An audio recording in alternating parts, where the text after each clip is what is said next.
আসসালামু আলাইকুম রহমতুল্লাহ বরকাত। কী অবস্থা সবার? আশা করি সবাই অনেক অনেক ভালো আছেন। সো আমি ফেজ 1 ক্লিয়ার করার পরে ফেজ 2 তে ওই দিন একটা ট্রেড পাইছিলাম, আপনাদের যদি দেখাই। সো দেখেন, মার্কেট যখন এখান থেকে অনেকটা নামছে, যে মার্কেট যখন ক্র্যাশ করছে আমার মনে হচ্ছে এটা অনেক বেশি ক্র্যাশ করবে, ঠিক আছে? তো এখান থেকে আমার একটা সাপোর্ট ছিল। সো এখানে মার্কেট টাচ করার পরে একটা আমার লিকুইডিটি, যে আমার ক্যান্ডেলটা, আমার ফেভারিট ক্যান্ডেল, ওইটা দিছে। সো আমি এখান থেকে ট্রেডটা প্রেস করছি। সো 1:3 টার্গেট রাখছি। সারাদিন মার্কেট আমার ঘুরছে গাড়ছে। সারাদিন ঘুরা গাড়ার পরে মার্কেট আমাকে মনে হয় 1:2 দিছিল। পরে আমি ব্রেক ইভেন করেছি এখানে। পরে সেম জায়গা দিয়ে ব্রেক ইভেন হিট করছে, বাট আমার প্রফিটটা দেয় নাই। আচ্ছা, বুঝা গেছে, প্রফিটটা দেয় নাই, নো ইস্যুস। পরে আমি আবার নিউ ইয়র্ক সেশনের পরে আরও একটা ট্রেড চাইছিলাম। পরে আমি এখান থেকে দেখি একটু লেট এন্ট্রি নিয়েছিলাম। আমার এন্ট্রি এখান জায়গায় হয়েছিল, এই জায়গায় বড় স্টপ লস ছিল।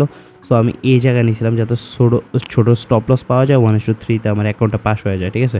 এটা কিন্তু স্টিল ব্রেক ইভেন। $200 দেখছিলাম, $100 জন্য অ্যাকাউন্টটা পাইনি। $200 হয়েছিল, কিন্তু জাস্ট এটাতে ব্রেক ইভেন ছিল না।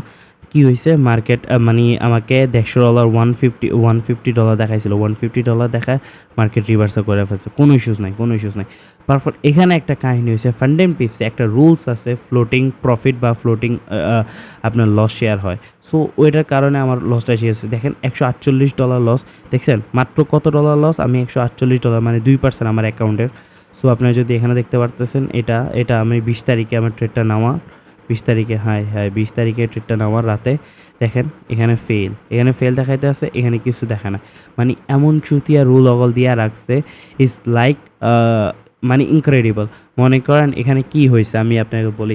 লাইক আমি 12টার সময় যে 12 ঘন্টা, যে 14 ঘন্টা হোল্ড করে রাখছি, যখন আমার আমি 8টার দিকে ট্রেডটা নিছি। 8টার দিকে যে বড় ট্রেডটা নিছি, যেটা আমার হোল্ড করে রাখছিলাম, এই ট্রেডটা যেটা হোল্ড করে রাখছিলাম, ওইটা আমি নিছিলাম 10টার দিকে।